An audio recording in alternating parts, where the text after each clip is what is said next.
नमस्कार साथियों, आपका बहुत बहुत स्वागत है हमारे Shiva Hindi grammar YouTube channel में। वीडियो के थंबनेल में आपने बहुत अच्छे से चेक किया होगा कि यह वीडियो किस विषय पर बनाई जा रही है। इस वीडियो में हम कारक चिन्ह पढ़ने वाले हैं, जिसे हम विभक्ति या परसर्ग भी बोलते हैं। जैसे ही एग्जाम में पूछा जाता है कि कारक किसे कहते हैं, तो हमारा माइंड इतना शार्प होना चाहिए, हमारा माइंड इतना तेज होना चाहिए कारक को लेकर कि जैसे ही एग्जाम में पूछा जाता है कि कारक किसे कहते हैं, तो तुरंत हमारा माइंड एकदम से क्लिक करना चाहिए, कारक उसे कहते हैं या कारक के कितने भेद होते हैं। तो दोस्तों, इसी प्रकार हम बहुत ही आसान भाषा में एवं बहुत ही इजी भाषा में हम कारक पढ़ने वाले हैं इस वीडियो में। ठीक है दोस्तों, तो उम्मीद करता हूं आप सभी चैनल से जुड़े रहिए और वीडियो को अपने दोस्तों तक शेयर कीजिए, ताकि यह अच्छी इंफॉर्मेशन सभी तक पहुंच पाए। ठीक है दोस्तों, अब हम बिना समय गवाए चलते हैं अपने टॉपिक की साइड, जिसका नाम है कारक। ठीक है दोस्तों, तो अब हम कारक पढ़ेंगे। कारक किसे कहते हैं, सबसे आसान भाषा में पहले परिभाषा देखेंगे। परिभाषा होती है कारक की, संज्ञा या सर्वनाम का वाक्यों के अन्य पदों, अर्थात संज्ञा या सर्वनाम का वाक्यों के किसी अन्य पद। अन्य पद क्या होगा दोस्तों, देखेंगे हम यहाँ। अन्य पद क्या होता है, क्रिया। ठीक है, लिखा है विशेषतः क्रिया से जो संबंध होता है उसे कारक कहते हैं। ठीक है दोस्तों, उसे कारक कहते हैं। और हम अब चलते हैं उदाहरण की साइड। तो हमारा पहला उदाहरण है, राम ने रावण को बाण से मारा। ठीक है दोस्तों, यदि किसी वाक्य में अगर हम विभक्ति या कारक चिन्ह न लगाएं तो वह वाक्य पूरा नहीं हो पाएगा। इसी कारण एक तरीके से मान सकते हैं हम वाक्य को पूर्ण करने के लिए भी कारक चिन्हों का प्रयोग करते हैं। ठीक, तो अब पहला एग्जांपल है, राम ने रावण को मारा। ठीक है दोस्तों, इसमें सबसे पहले देखेंगे राम। राम हमारा क्या है, सबसे पहले राम देखेंगे। राम इसमें क्या है, राम है कर्ता। ठीक है दोस्तों, राम कर्ता हो गया, यानी कि कार्य को करने वाला कर्ता कहलाता है। यदि किसी कार्य को कोई व्यक्ति द्वारा किया जाता है तो वह कर्ता के रूप में कहलाएगा। ठीक, इसमें अगला क्या है, ने। ठीक है दोस्तों, ने विभक्ति, ने विभक्ति चिन्ह है। अगला है रावण। रावण कर्म, यानी कि कार्य को करने वाला कर्म कहलाता है। ठीक है दोस्तों, कार्य कर्ता इसमें हमारा राम हो गया। अब जो कर्ता का प्रभाव कर्म पर पड़ता है वो रावण हो गया, को हमारा विभक्ति चिन्ह हो गया। अगला वाण। वाण हमारा साधन हो गया। से हमारा विभक्ति चिन्ह हो गया। मारा सहायक क्रिया हुई, यानी कि क्रिया की जा रही है। क्रिया क्या की जा रही है, रावण को मारने की क्रिया की जा रही है। पूरा सेंटेंस बनेगा, राम ने रावण को मारा। अगर इसमें दोस्तों अपने खुद से एक सवाल पूछना है, यदि उसका जवाब मिले तब हमें देखना है कौन सा कारक चिन्ह लगेगा। जैसे कि राम ने रावण को मारा। अब हम यहां इसका पार्टीशन कर देते हैं। यहां से अब इसको हटाकर हम अपने आप से सवाल पूछेंगे, रावण को किसने मारा। ठीक, उसके जो फिर आंसर मिलता है, किसने मारा। ठीक, राम ने मारा। ठीक है दोस्तों, उसी प्रकार राम ने किसको मारा, राम ने रावण को मारा, एवं किस किस साधन से मारा, बाण से मारा। ठीक है दोस्तों, अब हम उम्मीद करता हूं यह बहुत ही अच्छे से समझ में आ गया होगा। ठीक है दोस्तों, अब हम पढ़ेंगे हिंदी में कारक के भेद एवं कारकों की संख्या। हिंदी भाषा में कारकों की कितनी संख्या होती है, तो आसान सा सवाल है।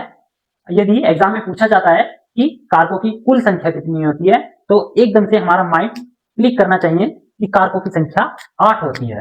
कारकों की संख्या 8 होती है, जो हिंदी भाषा में मानी जाती है। 8 किस प्रकार से होती है, कौन कौन से कारक होते हैं, चलिए हम पढ़ते हैं। हिंदी भाषा में कारकों का पहला उदाहरण है कर्ता।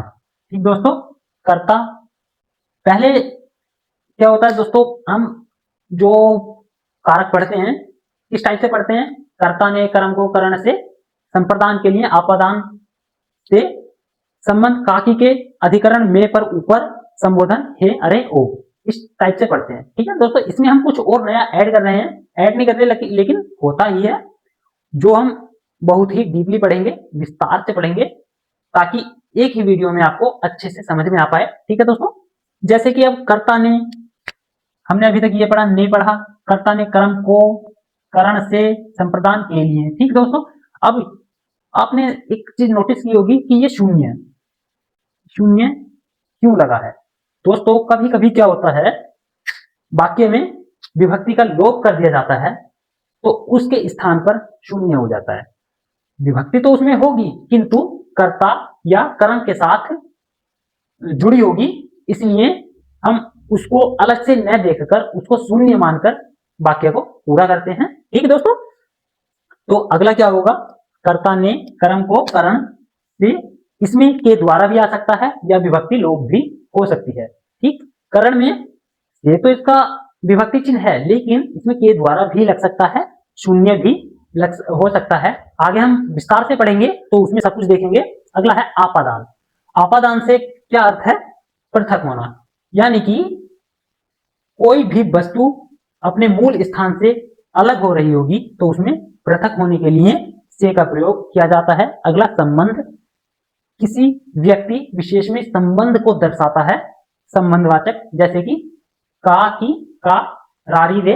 ठीक है, अगला है अधिकरण। अधिकरण में, पर या ऊपर, वाक्य में दिया गया होगा या किसी चीज की ओर संकेत किया हुआ होगा कि यह चीज ऊपर है या उसके पास है या में, यानी कि किसी चीज पर रखी है, इस चीज का संकेत किया गया होगा वाक्य में। अगला है संबोधन।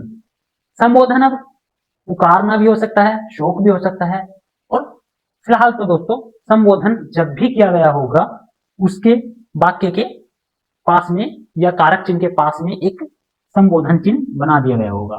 ठीक है दोस्तों, तो अब हम पढ़ेंगे कारक का पहला भाग, या पहला भाग मान सकते हैं, पहली संख्या मान सकते हैं, कुछ भी मान सकते हैं, जैसा जिसकी समझ में आता है। तो पहला है हमारा कारक। ठीक है दोस्तों, अब कारक किसे कहते हैं उसे देखेंगे हम।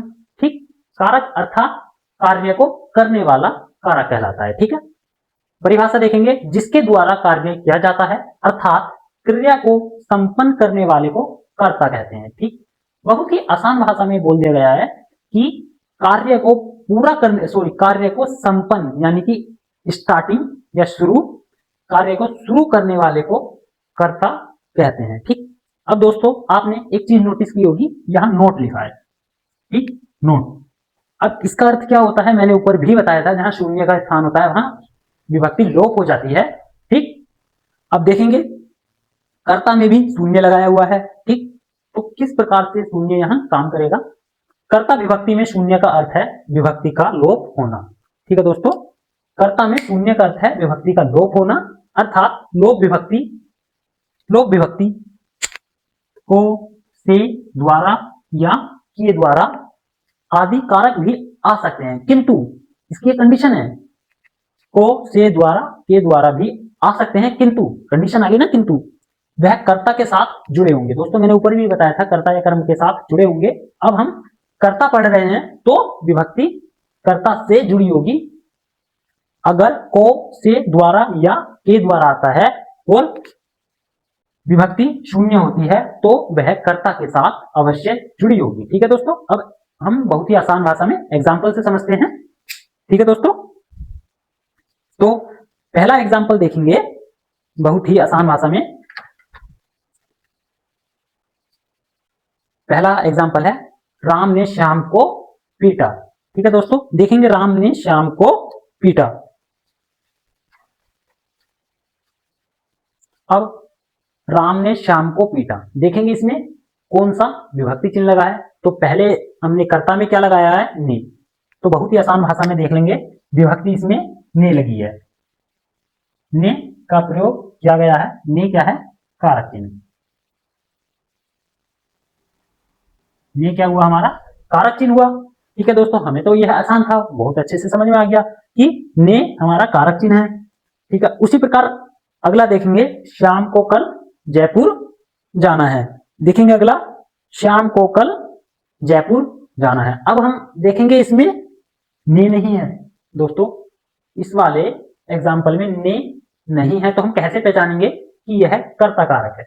एग्जाम्पल में देखेंगे, नोट जो हमने लिखवाया था उसमें साफ साफ बोल दिया गया था, यदि विभक्ति का लोप होना अर्थात लोप विभक्ति में को से द्वारा या के द्वारा आते हैं तो आ भी सकते हैं, किंतु वह कर्ता के साथ जुड़े होंगे। तो ठीक है दोस्तों, श्याम को, यानी कि कर्ता कौन है इसमें, श्याम, कर्ता हमारा श्याम है और विभक्ति क्या लगी है, को। ठीक, इसमें विभक्ति का लोप कर दिया गया है और को श्याम के साथ जोड़ दिया गया है, यानी कि क्रिया का प्रभाव कर्ता पर पड़ता है।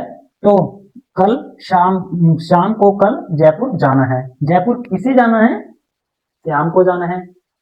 क्रिया का प्रभाव यदि कर्ता पर पड़ता है तो सीधा वह कर्ता कारक होता है। ठीक है दोस्तों, उसी प्रकार अगला देखेंगे, मुझसे आज खेला नहीं जाएगा। ठीक दोस्तों, मुझसे आज, यदि विभक्ति का लोप होता है तो वह हमेशा कर्ता के साथ जुड़ जाता है, जिस प्रकार हम देखेंगे से। ठीक, मुझसे। अब कारक चिन्ह की परिभाषा क्या थी, संज्ञा या सर्वनाम। अभी तक तो क्या देख लेते दोस्तों हम, इन दोनों में संज्ञा आया था, राम एक संज्ञा शब्द है, श्याम एक संज्ञा शब्द है। अब मुझसे, इसमें मुझ क्या हो गया, ये सर्वनाम हो गया दोस्तों। क्या है मुझ, सर्वनाम। ठीक, अब सर्वनाम में ही हमने एक विभक्ति लोप कर दी, ने जो विभक्ति थी कर्ता की वो लोप कर दी है और इसमें शून्य के स्थान पर से रख दिया गया है वाक्य को पूर्ण करने के लिए एवं जोड़ने के लिए। ठीक, मुझसे आज खेला नहीं जाएगा। तो क्रिया क्या की जा रही है, खेलने की क्रिया की जा रही है, जो कि कर्ता से नहीं हो पाएगी। ठीक, अगला देखेंगे, चौथा उदाहरण देखेंगे, उसके द्वारा समाचार पत्र पढ़ा गया। ठीक है दोस्तों, उसके द्वारा किसके द्वारा, कोई तो कर्ता होगा ना यहाँ, जैसे कि राम के द्वारा समाचार पत्र पढ़ा गया, श्याम के द्वारा समाचार पत्र पढ़ा गया। उसके द्वारा अर्थात संज्ञा की जगह सर्वनाम का प्रयोग कर दिया गया है, तो उसके द्वारा समाचार पत्र पढ़ा गया। ठीक दोस्तों, यदि हम यहाँ राम उसकी जगह हटाकर, सर्वनाम की जगह हटाकर संज्ञा कर देते, राम के द्वारा समाचार पत्र पढ़ा गया। ठीक है दोस्तों, कहने का मतलब वही था कि करता ही होगा। अगला देखेंगे, इसमें के जो है विभक्ति चिन्ह है, चिन्ह तो न है लेकिन यहाँ शून्य है, शून्य के स्थान पर हम के या के द्वारा भी लगा सकते हैं। ठीक है दोस्तों, अगला देखेंगे, छात्र खेलकर मैदान से चले गए। ठीक दोस्तों, छात्र खेलकर मैदान से चले गए, इसमें से का भी हमने जिक्र किया था, से भी हो सकता है। तो छात्र की जगह क्या है, यदि हम छात्र में स्पेशल एक नाम दे देते कि सुंदर खेलकर मैदान से चले गए। ठीक दोस्तों, या खिलाड़ी मैदान से खेलकर चले गए। ठीक दोस्तों, तो इसमें क्रिया का जो प्रभाव कर्ता पर पड़ता है उसको कर्ता कारक कहते हैं। इसमें विभक्ति का लोप है और उसके स्थान पर से का प्रयोग कर दिया गया है दोस्तों। ठीक है, तो अब हम आगे पढ़ेंगे कर्म। चलिए दोस्तों, अब हम कारक का अगला भाग पढ़ने जा रहे हैं, जिसका नाम है कर्म। पहले हमने कर्ता को पढ़ा था एवं कारक के भागों को जाना था, 8 प्रकार के, या कारकों की संख्या 8 होती है, कर्ता कर्म। ठीक है, तो कारक का अगली संख्या पढ़ते हैं, अगला नंबर पढ़ते हैं या अगला भाग पढ़ते हैं, जिसका नाम है कर्म। देखिए दोस्तों, किस प्रकार कर्म का संबंध अपने वाक्य से होता है, उसी को हम अब देखेंगे आगे। ठीक है, तो सबसे पहले कर्म की परिभाषा देखते हैं, जो बहुत ही आसान शब्दों में लिखी हुई है। देखिए, बहुत ही आसान भाषा लिखी है, जहां क्रिया का फल कर्ता पर न पढ़कर कर्म पर पड़े वह कर्म कारक कहलाता है। दोस्तों, बहुत ही आसान भाषा में देखेंगे, जहां क्रिया का फल कर्ता पर न पढ़कर कर्म पर पड़े वहां कर्म कारक होता है। ठीक है दोस्तों, यानी कि पहले जो प्रभाव पड़ रहा था क्रिया का सीधा प्रभाव कर्ता पर पड़ रहा था, लेकिन अब जो पड़ रहा है कर्ता पर न पढ़कर, कर्ता को छोड़ दिया गया है, कर्ता पर न पढ़कर सीधा उसका प्रभाव कर्म पर पड़ रहा है। किस प्रकार पड़ रहा है देखेंगे, आइए आगे चलते हैं दोस्तों। नोट, सबसे पहले इसे देखेंगे, नोट। कर्म कारक भी शून्य के स्थान पर से कारक चिन्ह का प्रयोग हो सकता है। कर्म कारक में भी शून्य के स्थान पर से कारक चिन्ह आ सकता है या इसका प्रयोग किया जा सकता है। किस प्रकार देखेंगे दोस्तों, देखेंगे। पहला उदाहरण है, पुलिस ने चोर को पकड़ा। ठीक है दोस्तों, पुलिस ने चोर को पकड़ा। सबसे सिंपल उदाहरण है, यानी कि आराम से पहचान लेंगे इसमें कि कौन सी विभक्ति लगी है, को विभक्ति लगी है, और क्रिया का जो प्रभाव पड़ रहा है चोर पर पड़ रहा है। पकड़ा किसको जा रहा है, चोर को पकड़ा जा रहा है, किसके द्वारा, पुलिस के द्वारा। ठीक है दोस्तों, तो ये आसान सा एग्जाम्पल है। यदि आपके एग्जाम में आता है कि पुलिस ने चोर को पकड़ा, तो बहुत ही बिना समय गवाए आप कर्म कारक लगा के आएंगे। फिर अगला देखेंगे एग्जाम्पल, माँ बच्चों को दूध पिलाती है। ठीक है, तो दूध किसको पिलाया जा रहा है, बच्चे को पिलाया जा रहा है। किसके द्वारा पिलाया जा रहा है, कर्ता के द्वारा कर्म को दूध पिलाने की क्रिया की जा रही है, तो इसमें भी हम को कारक देखेंगे। ठीक है, क्वेश्चन आता है माँ बच्चों को दूध पिलाती है, तो बहुत ही समय गवाए सीधा हम कर्म कारक लगाएंगे। अगला देखेंगे, शिक्षक ने बच्चों से प्रश्न किया। परिभाषा क्या थी, कर्ता पर यानी कि क्रिया का फल कर्ता पर न पड़कर सीधा कर्म पर पड़े, तो शिक्षक पर तो कोई फर्क पड़ ही ना रहा है सर। ठीक है, तो शिक्षक पर कोई असर न हो रहा है। असर किस पे हो रहा है, छात्रों पे, क्योंकि प्रश्न तो छात्रों से पूछा जा रहा है ना, प्रश्न छात्रों से पूछा जा रहा है, जोर किस पे पड़ रहा है, छात्रों पे पड़ रहा है। ठीक है, तो शिक्षक ने छात्रों से प्रश्न किया। इसमें क्या हुआ कि विभक्ति का लोप कर दिया गया है, विभक्ति का लोप कर दिया गया है। क्या था इसमें, कर्म कारक भी शून्य के स्थान पर से कारक चिन्ह आ सकता है। ठीक है दोस्तों, तो इसमें भी यदि हम ये से हटाकर को लगा दें, शिक्षक ने छात्रों से को प्रश्न किया, ठीक, वो भी लगा सकते हैं, लेकिन यहाँ विभक्ति का लोप कर दिया गया है और वाक्य को पूर्ण करने के लिए से विभक्ति लगा दी गई है, से का प्रयोग कर दिया गया है। तो दोस्तों जहां कभी भी इसमें साफ दिखना चाहिए कि प्रश्न किससे किया जा रहा है, छात्रों से किया जा रहा है, यानी कि क्रिया का प्रभाव कर्म पर पड़ रहा है, तो वह कर्म कारक होगा। ठीक है दोस्तों, तो इसमें क्या कारक होगा, से कारक होगा, से विभक्ति होगी।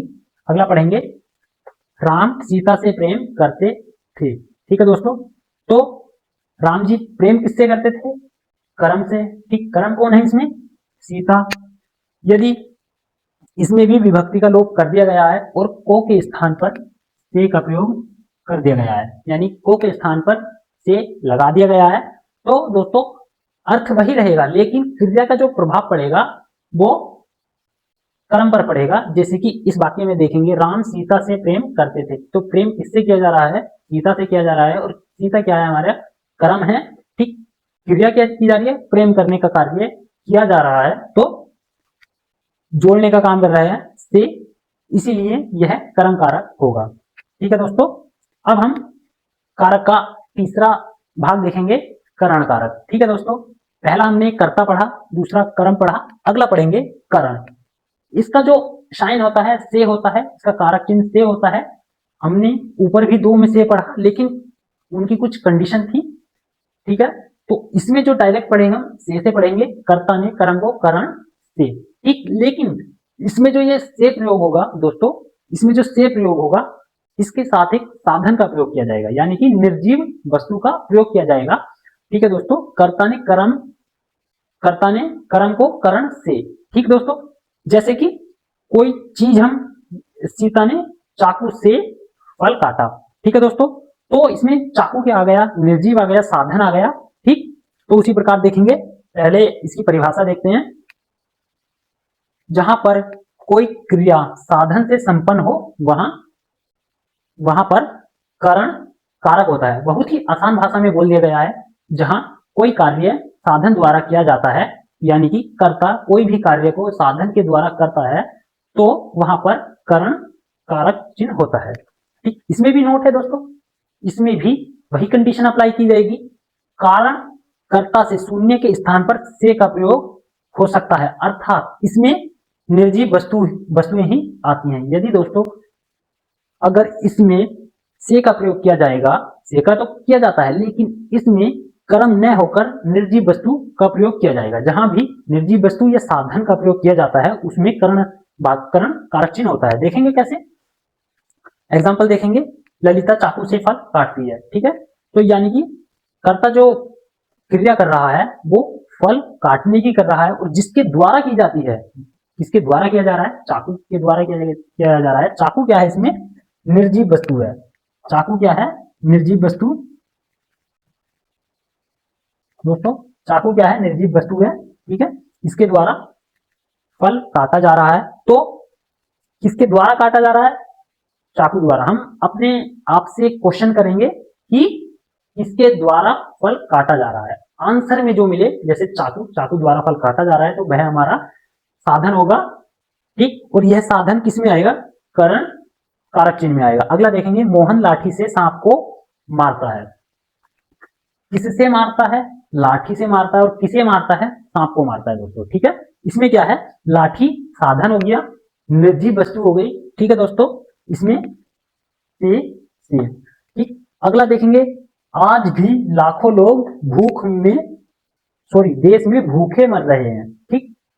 देखेंगे, आज भी लाखों लोग देश में भूखे मर रहे हैं, ठीक है दोस्तों। अब इसमें हम देखेंगे कि कोई भी से का प्रयोग नहीं किया गया है, विभक्ति चिन्ह पूर्ण तरीके से लोप कर दिया गया है। तो इसे कैसे पहचानेंगे, यदि हमारे एग्जाम में आ जाता है कि आज भी लाखों लोग देश में भूखे मर रहे हैं, तो दोस्तों अभी तक हमने क्या पढ़ा था कि उसमें कोई ना कोई कारक चिन्ह दिया गया था, या तो कर्ता से अटैच करके दिया गया था, या कर्म से, या कोई निर्जीव वस्तु से अटैच करके दिया गया था। लेकिन इसमें पूर्ण तरीके से विभक्ति को ही लोप कर दिया गया है। तो यदि हम क्वेश्चन करें, आज भी लाखों लोग देश में भूख से मर रहे हैं, यदि हम यहां भूखे के स्थान पर भूख से लिख दें दोस्तों, लिख दें भूख से, यदि हम भूखे की जगह भूख से लिख दें तो यह सीधा हमारा करण कारक में जाएगा, क्योंकि भूख से मर रहे हैं। यदि भूखे मर रहे हैं तो भी बात एक है, और भूख से मर रहे हैं तो भी बात एक ही है, ठीक है दोस्तों।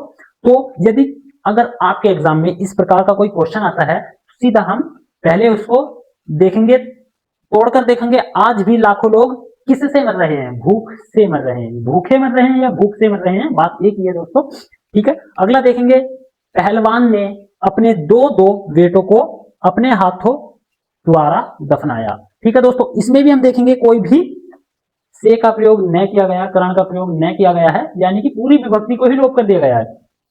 तो सेंटेंस बनाएंगे, पहलवान ने अपने दो बेटों को अपने हाथों, यदि हम द्वारा की जगह से लगा दिया जाए, हाथों से दफनाया, ठीक है दोस्तों। अगर हम इस द्वारा की जगह से लगा दें तो हमारा सेंटेंस बन जाएगा, और इसमें से का प्रयोग हो जाएगा, और से का प्रयोग होने के कारण यह कर्ण में पहुंच जाएगा, ठीक है दोस्तों। यदि द्वारा आ जाए, द्वारा भी काम एक दूसरे से जोड़ने का करता है, और से भी एक दूसरे से जोड़ने का ही काम कर रहा है। तो पहलवान ने अपने दो बेटों को अपने हाथों द्वारा दफनाया। क्रिया क्या की जा रही है, दफनाने की क्रिया की जा रही है, और इसमें कर्म क्या है, कर्म बेटे हैं, बेटे कर्म है, और पहलवान करता है। पहलवान द्वारा अपने कर्म को दफनाने की क्रिया की जा रही है, द्वारा या से, हाथों से या हाथों द्वारा दफनाया जा रहा है, बात एक ही होती है, लेकिन इसमें क्रिया का लोप कर दिया जाता है दोस्तों, ठीक है। अगला देखेंगे, मैं आपको आंखों देखी दुर्घटना का हाल बता रहा हूं। यदि दोस्तों इसमें भी क्रिया का पूर्ण तरीके से लोप कर दिया गया है, यदि यहां पर होता मैं आपको आंखों से देखी दुर्घटना का हाल बता रहा हूं, वह भी एक ही होता। यदि इसमें पूर्ण तरीके से लोप कर दिया गया है, तो दोस्तों इसमें जो साधन का प्रयोग किया जाता है, निर्जीव वस्तु का प्रयोग किया जाता है, तो आंखों देखी दुर्घटना का हाल बता रहा हूं, यानी दुर्घटना निर्जीव होगी दोस्तों, तो यह सीधा करण कारक में जाएगा। ठीक है दोस्तों, अगला हम